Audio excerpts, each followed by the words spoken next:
Atenção apaixonados por futebol. De Orlando a Los Angeles, entre em campo nos Estados Unidos nas suas próximas férias. Pronto para dar o pontapé inicial? Fique por dentro de jogos e eventos incríveis, além de encontrar tesouros escondidos em cidades cheias de aventuras, comida deliciosa e culturas diversas. Você vai gostar tanto que vai querer aumentar sua estadia além dos jogos. Marque um golaço na sua escapada futebolística. Acesse www.visiteosusa.com.br. Okay, so welcome to the King CJ Music Podcast, where we're gonna talk about something I find interesting, and it's this concept, right? And so the rumors of the track that we got with Future and Thames, right? And it's this album, to a certain extent, I think no one was expecting, right? Because Future, Metro Boomin, they decided to create an album, right? And tracklist, people had been wondering for months, really, what the tracklist was going to be. And so we kind of got this tracklist, and, well, we didn't kind of get a tracklist. I mean, you listen to it and we get a tracklist, right? But it's a weird concept. I'm not going to lie to you. It's a very weird concept to me. I think, we sit here and go, well, I think if we had really talked about the conversation, we could understand this. And so, where do I start? I think this is where I start. So I think we're going to start with the Future. We'll start with the introduction track to Future's and Metro's song, right? Because I think this will give it a tad bit context, and I don't know. I don't exactly know if people are listening to the context, because I know Kendrick. I think this Kendrick Lamar feature kind of overshined this whole album, which I don't necessarily know is a good thing, because when you listen to a Future's album, you kind of want to listen to the whole thing. And granted, I listened to the whole thing, and I will re-listen to it again before I give my final opinion on it. But the first track, the intro track, it's an average track for it's an average long track for an introduction. It might fall on the longer side, but it's interesting because in this first track, it's like the introduction, but it's midway through that first song. He says, "You're just a number one fan, dog. Sneak dissing, I don't understand, dog. And pillow talking, acting like a fed dog. And we don't need fake friends, dog." Which I think. So I don't know. I think this kind of rumors around for all the dogs, right? And people have speculated. People have had this conversation, right? People have all said that for all the dogs, kind of seemed short. Like, the feature list seemed short. For example, we got Sexy Red, but we didn't. We got SZA, we got Sexy Red, we have J. Cole on 2 songs, but we didn't really get what some people assumed we should have got. We didn't get a huge Future track on there, which I think is interesting, right? Because I think if we go and say, this is going to be a Future track. If we're expecting a Drake album, we get a Future track. And so I'm not entirely sure why we didn't. I mean, we got a Lil Wayne one, we got a Chief Keef one, we got a Bad Bunny one, if I remember correctly, we got a SZA one, we got a Yeet one, we got a J. Cole, 21 Savage. And so I'm not entirely sure. And so this assumption, or this bigger argument for this beef with, I assume this beef that Future and Metro Boomin have is centered around the song that they sampled from Thames, which is Higher. And apparently I assume there was issues with the production of this track, and then for all the dogs, I think a lot of people assume that Drake was gonna put them for all the dogs, which Kendrick kind of hints at in his verse.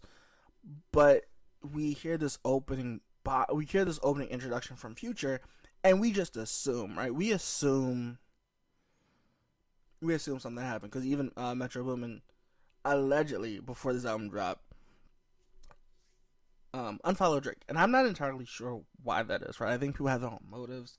I think when you roll back an album, you kind of want to like stir some attention up, and so we got that, and I wasn't really sure why, but I assumed that it was be a foreign rollout or something, and I could be wrong, and I don't want to speak on anybody's behalf. So when we get to this, and it's like that, and the song itself, well, I'll say this: the beat itself, it seems like an Easy E beat. It was Easy. Was it Easy Does It? I think the beat original was from Easy Does It, which is an interesting track because Easy Does It, I originally believe it's supposed to be a diss track. And so when I hear it, and I was like, okay, so like that, okay, so clearly he's gonna come at somebody, and I wasn't sure who, right? And then you hear, I'll give some background. I'll give it a hit. It's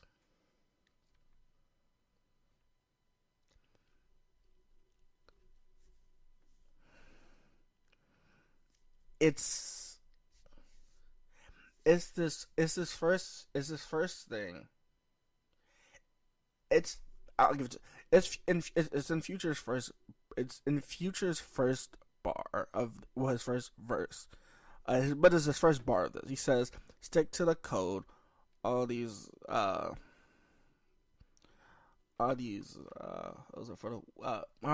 women are for the streets." Which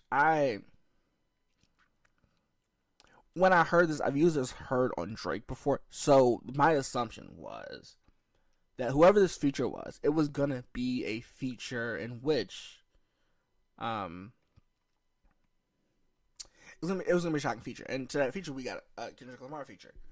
And so, unlike that, we hear Kendrick saying people are speaking out their necks, which I assume he's talking about people playing it up, right? People playing it up in hip hop to have like clever bars, which I think is okay. He says, "Don't pull the coffin out of your mouth," which I think is interesting, right? Because, and I think this is a rebuttal to Drake saying that Cole and him are the only two, like are still the only two, the only big competitors of this time. Which I guess he says, "Don't count me out yet. Don't bring the coffin out yet," which I think is interesting, right? And so this kind of brings my assumption back to, because they've been beefing for years. I think it's weird, and I'll put it that way. I think it's weird because, you know what? I'll go through it first, and I'll point out things. I'm way too paranoid for a threat, which I'm not entirely sure if as he saw it as a threat. He says dot, which he went through when he originally started making music, like 2009, where Kendrick went by dot because he started doing that when he started freestyling in school.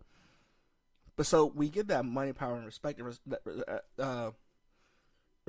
That last one is better, right? And I think to a certain extent, I don't know, cause see that sounds like it sounds weird, and I'll say why it sounds weird. It sounds weird when you hear it, and that's what I'm saying. I don't know if it's a shot at Drake. Right, and I don't know if it's a shot at J. Cole, and I'll talk about it why, and I'll talk about it, right? But it's this concept of Drake has the money and the power, but that respect that you get in the rap game might be more of what people want, and I think that's true. So when Drake, see, this is the thing. This is based off assumptions because it's weird, right? It says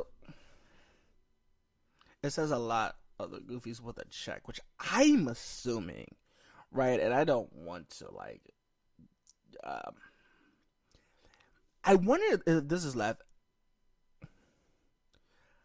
not crowd later when he was saying that somebody picked up a Nike check, and I think Nike has collaborated with Drake on most of these albums, right? When I say most, I do mean, or I believe, CLB, Certified Lover Boy, Laugh Not Cry Later, but there's another album I think they did a rollout with like Nike checks, which is what I'm assuming he's going after, right? And it's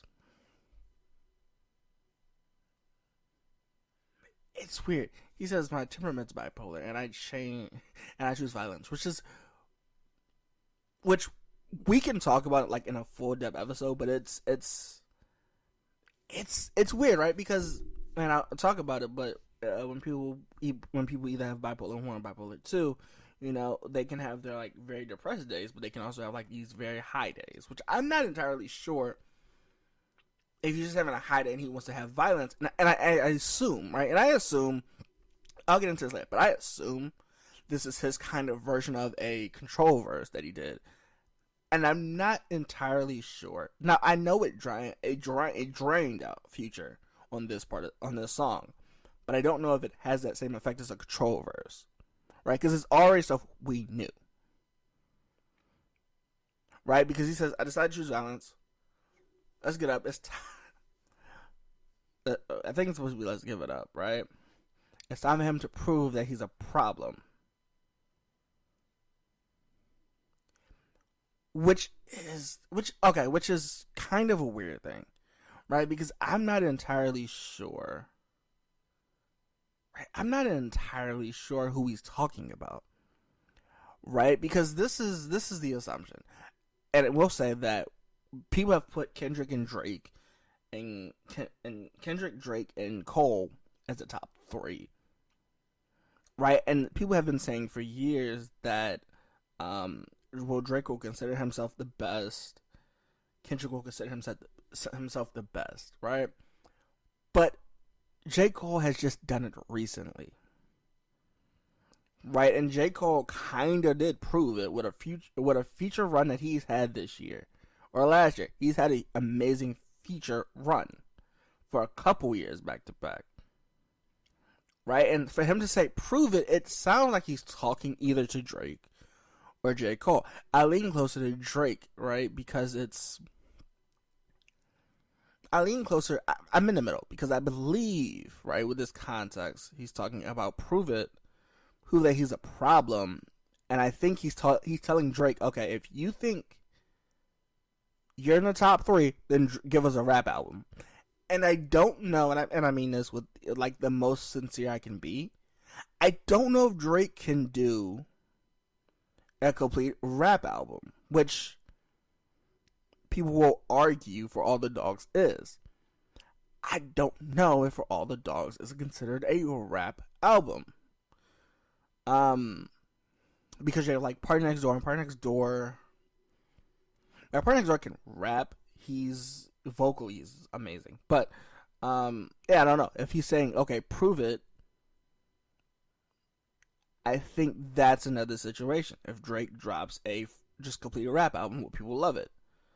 Considering For All the Dogs didn't get this higher review, I'm not entirely sure. But this could also be like a hint at J. Cole saying, prove it. Prove it with an album that everyone can agree is a classic. Right? Because people will argue that Kendrick's To Pimp a Butterfly is a classic. So prove your classic, but I think 2014 Forest Hill Drive would be J. Cole's classic. Which is... That's what I'm saying. I don't know. So technically I would consider it a classic, but I don't know if people would consider it a classic, right? So it's... I don't know if he's... And to both, it could be true, right? I think J. Cole could prove to make a classic album, which we are waiting on the Fall Off, which is sad to say that we're waiting on the Fall Off album, because that'll be his last album, allegedly. But it'll be terrible to hear, but it's a rap album, right? And so if you get a rap album from Drake, a complete rap album from Drake, that'll be surprising. That I'll cover, and I think that'll be very interesting to hear.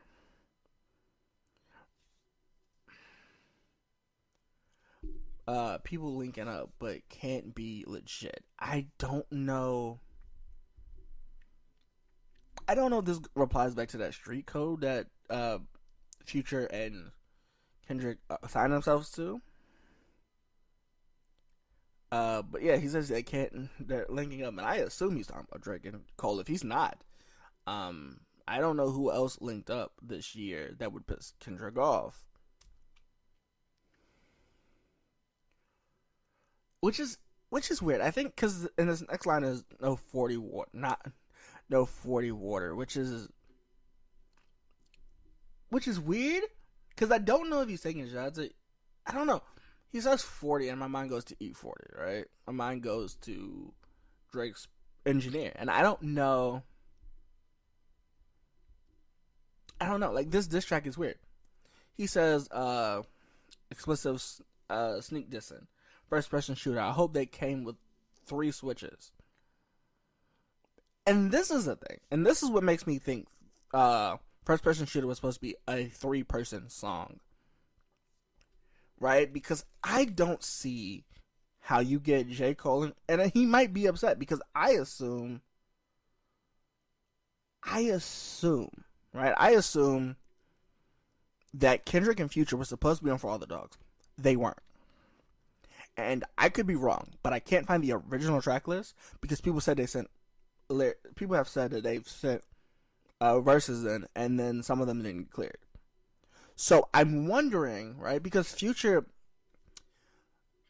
Like That, and I don't know. Okay, so this originally Like That is supposed to either have YMW Melly, but also the one that I think Travis Scott played at a festival has Travis Scott on it. So what I'm assuming is there's a bunch of versions of Like That, and Future Metro Boomin, and I assume Kendrick agreed to put this out.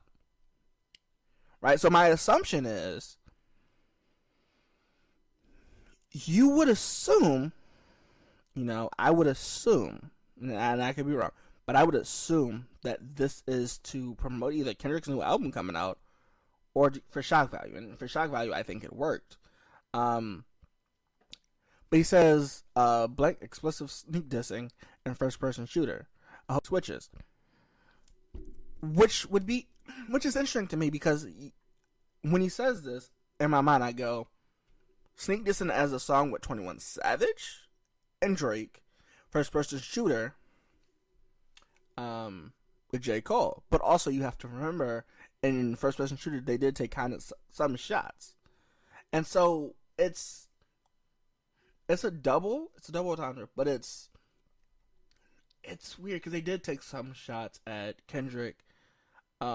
Not intentionally, but he said, and Drake opens up with it. He says, "Who's the best MC?" Which conversation, who's been the best MC for years, has been a discuss. And 3 switches, which I mean, and that's why I wonder if 3 of them were supposed to be on for first person shooter, but either the budget got too big, the track came in late, which would be my assumption is the track was decided to come in late. Because J. Cole in a concert asked him, could he be on For All the Dogs? So I would assume he says, I crash out like rap. And I don't know if he goes low against. I don't know if this is him taking sides of like that Eminem Melly Mel conversation. Where truthfully, in all honesty, you would assume we could talk about this double entendre where it could be Drake For All the Dogs, right? And I think that title got him in trouble. I think For All the Dogs got him in trouble. Because when you say For All the Dogs, you assume, you did two albums with Future, so Future's probably going to be on this album, which I did. I judged and Future's going to be on this album. I assume Party Next Door's going to be on the album. And I got like 2 of the 3 right? But it's okay, right? Unless somebody soldiers, not to play it safe. If he walks around with a stick, it ain't Andre 3K, which is ironic because I thought you said it wasn't say okay, right? But it's clever. Think I won't drop my location. I still got PTSD.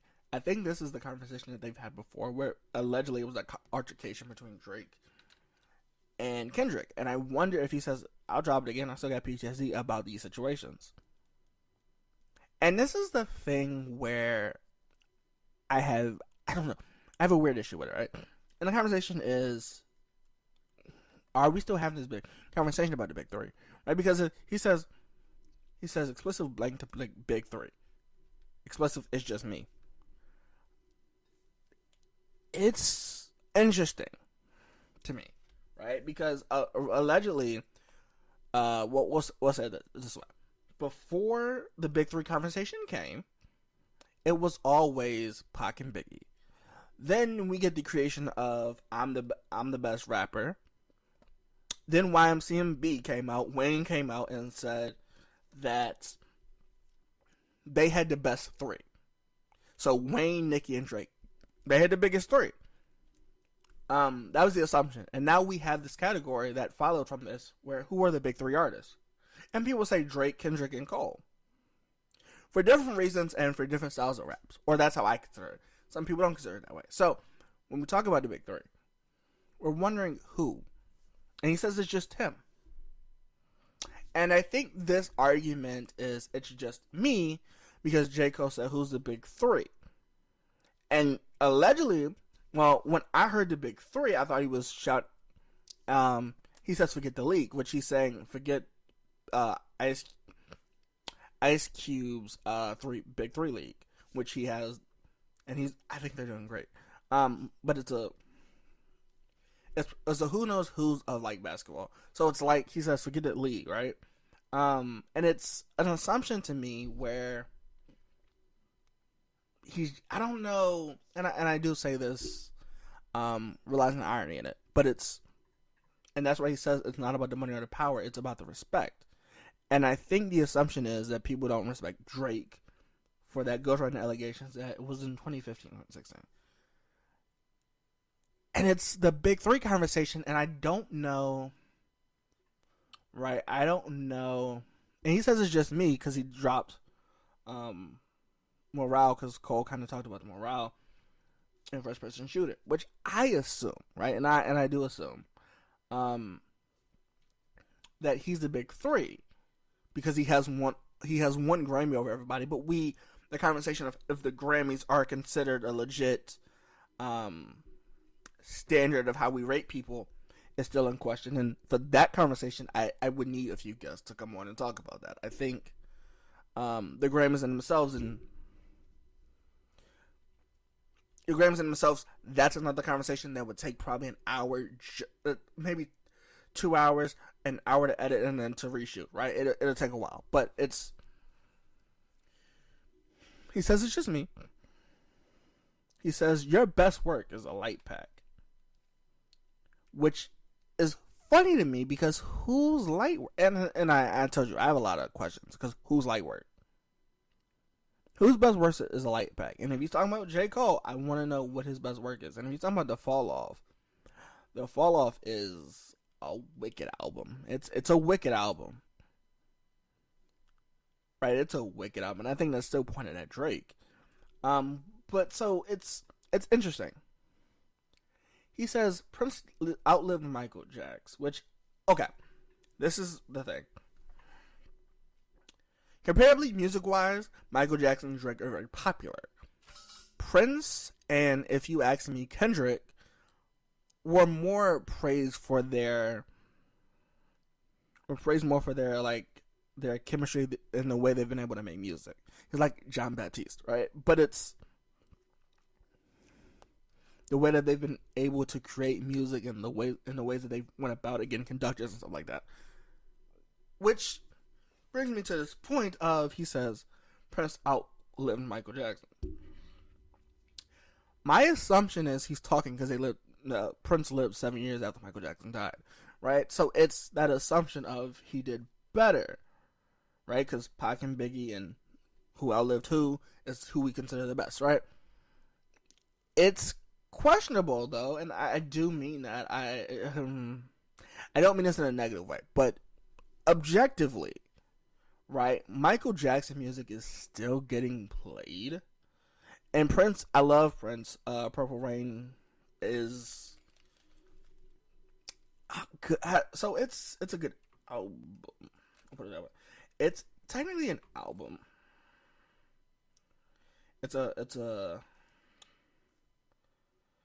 it's a it's an album, but it's also a movie, right? And I liked it. It's an older album, but I do like the album. And I'm not entirely sure if he's saying that's gonna age better. I don't know, right? And I don't want to give false hope, but I don't know. I don't know if it's gonna age well. I think Prince will always be remembered, and I think Piano and Microphones in 2019, which 2018, I'm sorry, 2018. I think that's good. I think Welcome to America 2, which had a lot of Prince's works on it, is good. That came out what 2021. I don't know. I don't know. I wonder, right? And I wonder if he's saying this sale wise, because sales wise, and I mean this when I was doing some research, I couldn't find numbers on Prince sales compared to Michael Jackson sales, right? But I think when we go who outlived who, Michael Jackson had a few number ones. He was loved worldwide. Prince was loved worldwide too, and technically considered better than Michael Jackson. Some people would regard this as a debate, and I don't know. Prince had a lot of number ones. And if his assumption is that he's gonna outlive Drake musically, I would probably say that's so, but I don't know. Like, if he's saying that and he makes music in the moment, Drake makes music for the moment, we would argue that Michael Jackson made music that transcended time, that is timeless. But so did Prince. So I don't know where he's going with this, and if he's going with his music outlived each other, I think their music still is played equally, right? But it's right. Like, I'll put it like this: Michael Jackson, Prince might have outlived Michael Jackson, but Michael Jackson's death hit a lot of people hard. So when he says that he outlived it, I wonder musically. I wonder, right? I wonder if the sales still line up, but I haven't found any like sales that line up from Columbia. So I haven't found any records of who sold more. He said for all the dogs getting buried. I would love to see week one. I would love to see number one sales, week sales after this. Like if Future Metro Booming outsell Drake, it will probably bury for all the dogs. Without a doubt, right? But it is those features in which it's going to be hard to bury because people have wanted stuff from Chief Keef, people have wanted stuff from Party Next Door, people have wanted stuff from J. Cole. And if it does, and there's no feature list, so you have to listen to all the songs, and it outsells and it buries for all the dogs, first week sales, that'll be remarkable, right? Like, and it'll be true, but that'll be remarkable. All that K's on the nines, right? We have Pet Cemetery. And I wonder, right? Because I do wonder. I do. And I mean this with no like hate, but if this song somehow, if this album somehow does, and I'm not saying it's difficult, I'm saying it's hard, but it's not difficult, right?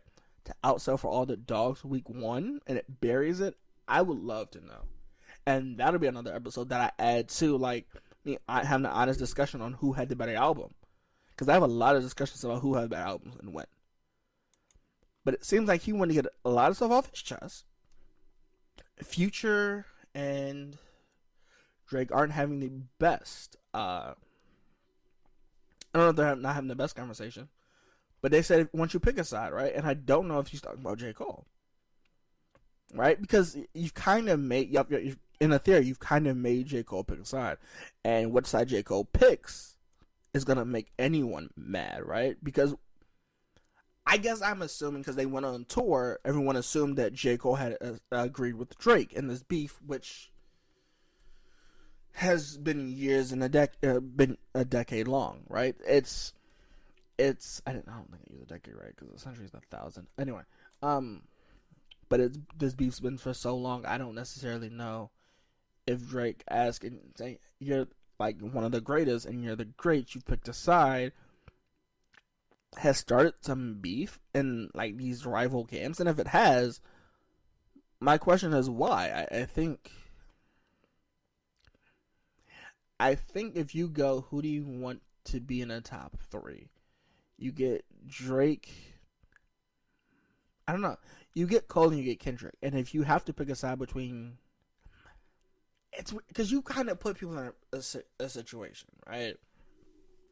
Where you're picking, who do you think? And he's saying, if I have to diss Melly Mel. And I don't know, and I mean this with the most honest respect. If Melly Mel dissed Eminem the way he did, I don't think he can diss Kendrick. I don't think in good faith can make a good faith argument that if Kendrick Lamar or Melly Mel diss each other, it'll be good.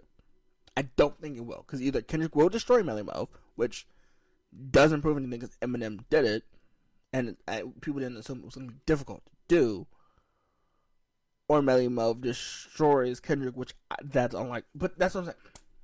You put Cole in a weird situation because he wanted to do an album with Drake. And so it's weird, right? Because because allegedly J. Cole and Kendrick are friends. So when you have to pick a side, and I think Kendrick believes that J. Cole picked a side by doing 2 songs with Drake on For All the Dogs, it becomes suspicious, right? Because as I said, For All the Dogs, that title alone, you expect a future. You expect Future. You kind of expect Kendrick. You expect an album where they're going to compete for bar. And I think if you had put all 3 on the track, we could have made this decision. The Big 3 conversation would be over. But we didn't get that, and so I think we're here. Right? If Metro Boom was like, hey, if Drake was like, hey, we're going to do a beat and we're going to make sure that Future's on the song, that's fine. And it didn't happen and didn't get approved. And I think they cut a few songs. I honestly think For All the Dogs is cut. Right? So this is interesting. I think you get a beef and you make J. Cole pick a side. He's good friends with Drake. He's also good friends with Cole. He was also good friends with K-Dot. And you get this. It's interesting that J. Cole's in a situation, but it's at the same time, it's not really picking a side. It's just wanting to make music, right? And I think J. Cole's love for music is it's weird. And I don't know if these are shots at even 21 Savage, because when I hear Sneak Diss and I'm like, yeah, okay, so they pulled some shots. Okay, I get that. But did that equate for you to drop a Control verse? I don't know. And is this considered the better version of a Control verse? Not entirely sure. However, the song itself isn't bad. The song itself is like a 6 out of 10. And that's strictly because, like, Future. This Kendrick verse, while it is short, it's not the whole track. So I please recommend people go listen to this track.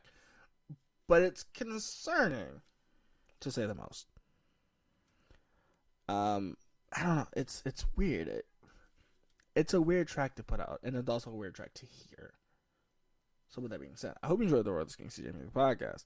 But I don't know, this track in itself, right? Do I expect a rollout? And I think I kind of do, right? I don't know. I expect this a rollout because we're getting Cole's album, so I assume we're getting a Kendrick album again. But I don't know. It's a weird place to put somebody that didn't want to be in the beef to begin with. And I think that's just kind of what happened.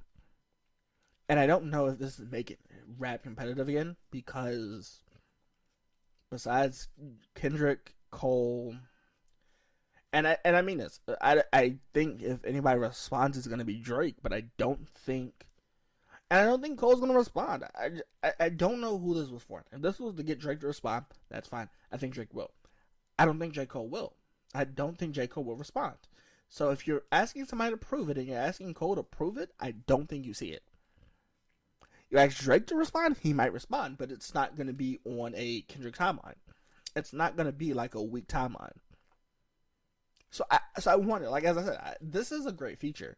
It does outshadow Future and Michelle's like contribution to this track, but I don't know if you get a response. So I don't know. Like I said, I don't know if he was expecting a response, and if he does, that's fine. I don't think you get a response though. I don't think you do. Unless it's from Drake's camp, I don't think you do. So is this a rollout of one of the albums? Because if it is, that's smart. If it's not, then this kind of dish ish kind of track wasn't necessarily the track you go with. I don't know. It's not the best track you go with. I don't know. It sounds like a nice verse, but that's not a track you go for if you're not aiming for the jugular or you expect somebody to respond. Right? It's just not, and I don't know. Maybe Cole will respond. I just don't think he will. And if he does, I'll hop right on that. But I don't think he will. So I don't know. What's your opinions? What are your takes on this? Am I wrong? Could I be wrong? Is it all J. Cole and I just didn't count J. Cole into the equation? I don't know. And also, do you think the Big Three conversation is done with? Or is this another question we'll have for another decade? I want to know all. I want to know all. So let me know. Let me know.